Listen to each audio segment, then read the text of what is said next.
Le choix de la niche, c'est quelque chose de primordial pour réussir dans ton aventure entrepreneuriale. On va en discuter aujourd'hui. Prends tes pop-corn, parce que demain c'est l'Aïd. Pose-toi tranquillement et franchement, prends de quoi noter. Prends de quoi noter. J'ai souvent cette question, comment je choisis ma niche? Quelles sont les niches qui rapportent le plus? Et je vais essayer de répondre à ces deux questions dans cette vidéo. Pour la première question, comment est-ce que je fais pour choisir ma niche? Moi, je vois deux façons de faire. La première, c'est d'avoir une passion, une expertise qui soit halal, et de là, tu crées un business autour de ça. Donc, je pars de moi, de mon environnement interne, de ce que je sais faire, de ce qui m'attire, de ce que j'aime, et je décide de monétiser mon activité. Par exemple, tu es un autodidacte sur l'intelligence artificielle et tu sais qu'il y a de l'argent à faire dedans. Donc toi, ça fait des années que tu es passionné par ça. Et là, tu décides de créer un accompagnement ou une formation sur l'intelligence artificielle. Donc tu es parti de toi et tu en as créé un business. C'est la première façon de faire. La deuxième façon de faire, c'est ne pas avoir d'idée du tout, s'intéresser à un sujet, s'intéresser à une niche existante et devenir un expert dans cette niche. Puis, créer une activité rentable autour de ça. Est-ce que c'est tout aussi efficace? Évidemment que ça l'est. Ça va demander un peu plus de temps parce que la première personne est déjà experte. Ça fait peut-être déjà 5, 6 ans que lui s'intéresse à l'intelligence artificielle. Mais toi, on va dire que tu es un noob sur l'intelligence artificielle. Tu vas te former, ça va prendre énormément de temps. Donc tu t'intéresses à quelque chose qui existe déjà et tu crées un business autour de ça. Donc ça, c'est deux façons de faire. D'accord?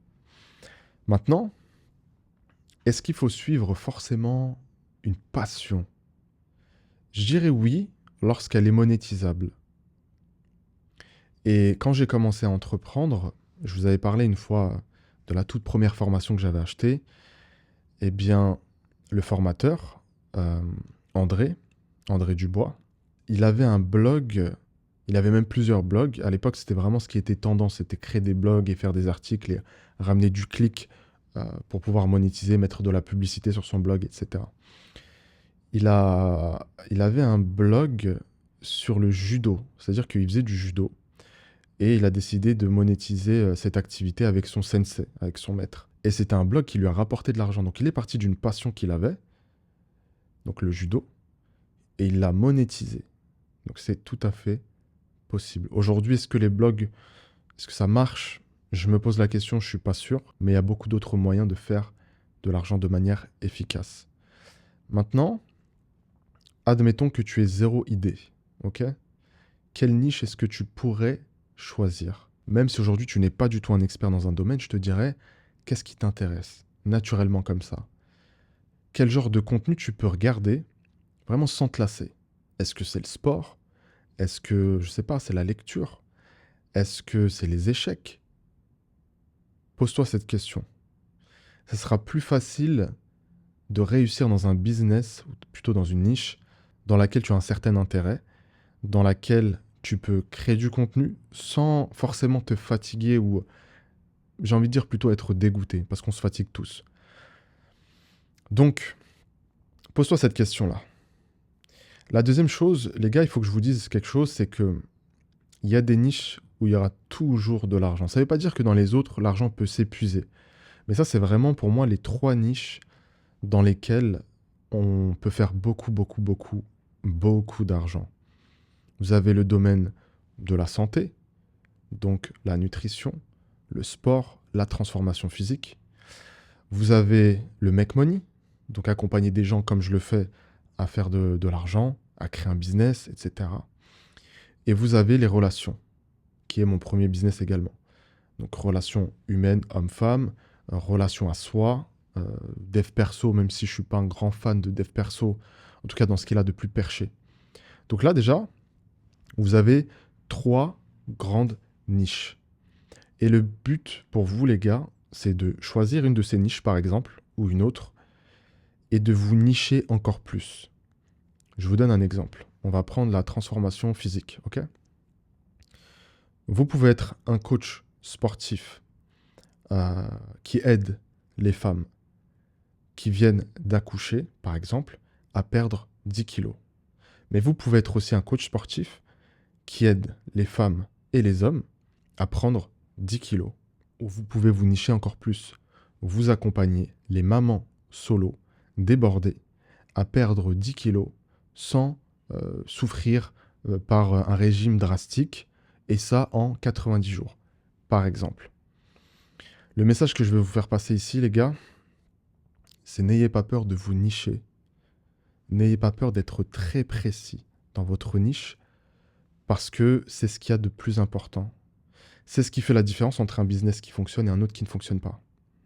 Le message que tu vas employer lorsque tu auras bien travaillé ta niche et surtout ton avatar, il va résonner chez ton avatar. Tu vas lui faire prendre conscience de ses rêves, de ses souffrances, de l'objectif, de la transformation possible à travers ton accompagnement. Et il sera tout de suite conquis. Mais si tu as un message, et donc tu n'es pas du tout niché, un message qui est assez large, qui touche tout le monde, tu ne pourras pas faire prendre conscience aux gens qu'ils ont besoin de toi. Il y a une question qui revient sans cesse, c'est « Oui, mais je vois qu'il y a beaucoup de gens dans cette niche. » Tu vas te différencier et tu vas mettre vraiment à mal la concurrence, justement en te nichant plus qu'eux. Par exemple, tu prends dans le Make Money, il y a plein de gens qui promettent de faire de l'argent. 10, 15 et plus. 15 000 euros par mois. Mais combien de personnes vont, par exemple, aider les femmes de la communauté qui ne désirent pas travailler dans un milieu masculin à développer, par exemple, un side hustle qui va leur permettre de générer 3 000 euros par mois en 6 mois. Là, tu es extrêmement niché. Et lorsque tu vas faire ton message derrière, quand tu vas parler sur les réseaux sociaux, tu vas parler des femmes qui souffrent parce qu'elles travaillent dans un milieu masculin, elles ne se sentent pas à l'aise, elles se sentent regardées ou pas en phase avec leurs principes et leurs valeurs, par exemple. Et ton message va les toucher spécifiquement. L'objectif, c'est d'être le spécialiste, pas le généraliste. Lorsque tu vas chez le médecin généraliste, tu le payes 25 euros pour un temps donné, pour une consultation donnée. Mais lorsque tu vas chez le cardiologue, qui lui est un spécialiste, eh bien lui, tu vas le payer peut-être 80, 100, 120 euros en fonction de ce que tu y fais, pour peut-être le même temps donné, mais en tout cas, ce que tu lâches chez le cardiologue, c'est beaucoup plus important en termes d'argent. Mais quand on y réfléchit, il y a beaucoup plus de gens qui sont juste malades, qui ont des migraines, qui se sentent pas bien, qui ont des maux de ventre, que de personnes qui ont des problèmes cardiaques. Pourtant, le cardiologue fait plus d'argent. Dans la formation que je suis, l'accompagnement, deuxième accompagnement, j'ai aimé un exemple qu'ils ont donné, c'est celui de la coupe de cheveux. Si moi je vais chez le coiffeur, je vais peut-être payer 20 euros, ok? Coiffeur plus barbe. Si une femme va chez le coiffeur, peut-être qu'elle va payer plutôt 60, 70, 80 euros, j'en sais rien, admettons. Mais maintenant, si tu as un coiffeur qui est spécialisé dans les cheveux afro et qui coupe des femmes qui ont des coupes afro, par exemple, ou des cheveux de type afro, eh bien là, tu vas pouvoir fixer des prix bien plus hauts. Pourquoi ? Parce que tu es le spécialiste du cheveu afro, tu as des produits qui aident les femmes à entretenir leurs cheveux, tu as une façon de couper, tu as un branding particulier. L'expérience n'est pas la même. Tu es un spécialiste et le spécialiste coûte cher. C'est comme ça. Donc nichez-vous au maximum. Maintenant, pour faire une réponse un peu plus générale à cette question, les gars, il n'y a pas de niche miracle. J'ai aujourd'hui des clients d'horizons différents. J'en ai un qui est expert Emo2i, c'est-à-dire qu'en fait, lui, il va aider les gens à découvrir leur potentiel, à leur donner une direction professionnelle. J'ai des coachs sportifs. J'ai un ingénieur qui, aujourd'hui, se lance, enfin, qui est très très bon dans l'IA, mais qui crée son entreprise dans l'IA, et je l'accompagne là-dedans. Son entreprise de SaaS avec l'IA plus précisément. Tu en as qui sont profs d'arabe. Tu en as qui font de l'IMO. En fait, c'est des niches qui touchent tous les pans de la vie. Le physique, le spirituel, le make money, une passion qu'ils ont également. Et toutes ces niches-là peuvent te rendre libres financièrement, riches, mais c'est pas ça le plus important pour nous. Le plus important, c'est d'être des hommes solides, capables de subvenir aux besoins de sa famille. C'est ça en fait l'objectif. Voilà. Je veux dire, comme je disais dans une vidéo, nous, en tant qu'hommes, on se comprend. On peut vivre dans un petit appart miteux, prier, dormir, manger, repeat, ça nous va très bien. Mais on se sacrifie pour nos proches. Et les gars, c'est peut-être injuste, mais toi qui me regardes, tout comme moi, on se sacrifie. C'est à nous de le faire. Tu sais, à un moment donné, c'est comme lorsque, tu sais, on était en classe et que le prof posait une question que personne n'osait répondre. Bah, tu dois être celui qui lève le doigt et qui ose répondre à un moment donné. Prends ton courage à deux mains et endosse cette responsabilité d'être celui qui va changer les générations futures pour ta famille.